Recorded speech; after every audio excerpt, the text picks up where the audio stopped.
આજના સત્સંગ સરિતાના કાર્યક્રમના ભાગરૂપે હું અમરકથા વિશે સૌ દર્શક મિત્રોને સારી માહિતી આપવા જઈ રહ્યો છું કે બધાને પસંદ આવશે જ એવી આશા છે।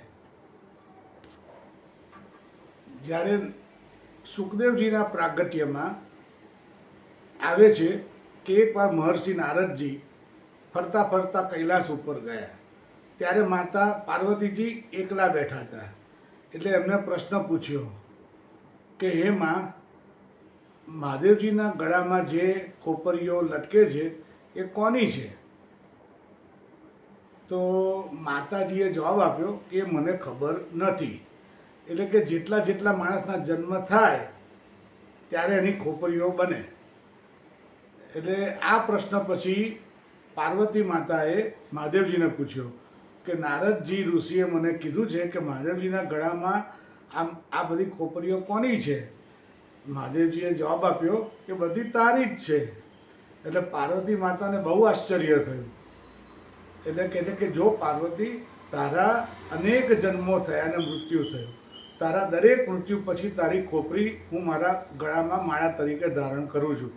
તો પાર્વતી માતાએ પ્રશ્ન પૂછ્યો, તો મહાદેવજી આપને કેમ ના હોય આપની ખોપરી? તો કે હું અજન્મા છું, મારો કોઈ દિવસ જન્મ મૃત્યુ થતું નથી।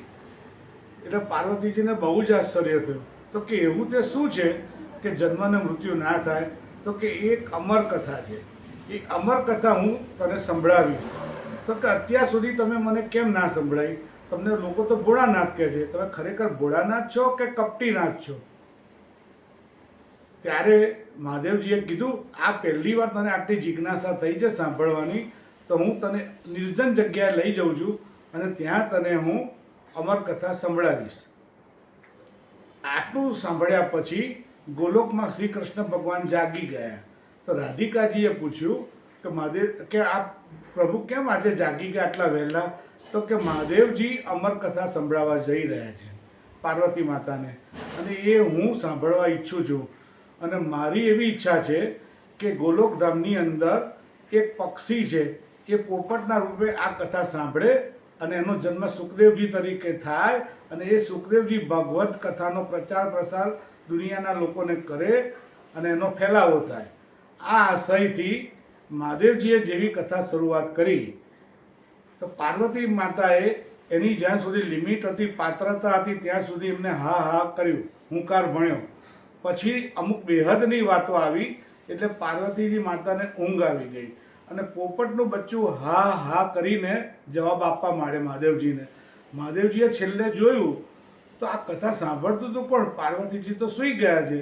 તો પોપટનું બચ્ચું સાંભળી ગયું એટલે પોપટનું બચ્ચું દોડી દોડીને જતું રહ્યું એના માતાના ગર્ભમાં। મહાદેવજી એને મારવા માટે ત્રિશૂળ લઈને દોડ્યા, પરંતુ જ્યાં પ્રભુની કૃપા હોય ત્યાં ત્રિશૂળ પણ સુખદેવજીને કશું જ કરી શકે નહીં। એટલે પોપટે બધી કથા સાંભળી અને ગર્ભમાં ગયું। જ્યારે ભગવાને એને દર્શન આપ્યા અને કીધું કે તને કશું જ નહીં થાય, તને માયાનો સ્પર્શ નહીં થાય, ત્યારે સુખદેવજીનો જન્મ થયો। આ જ જે શ્રીનાથજી બાવા જે બિરાજે છે, એમની જે પક્ષી છે એમની પીઠિકામાં, એ પણ સુખદેવજી છે પોપટ રૂપે। એટલે આ રીતે અમરકથાની શરૂઆત થઈ અને અમરકથાનું પારબ્રહ્મનું જ્ઞાન મહાદેવજીને સર્વપ્રથમ હતું, ત્યારબાદ સુખદેવજીના રૂપે સમગ્ર જગતને આપવામાં આવ્યું અને લોકો ધન્યતા અનુભવવા માંડ્યા। જય શ્રી કૃષ્ણ।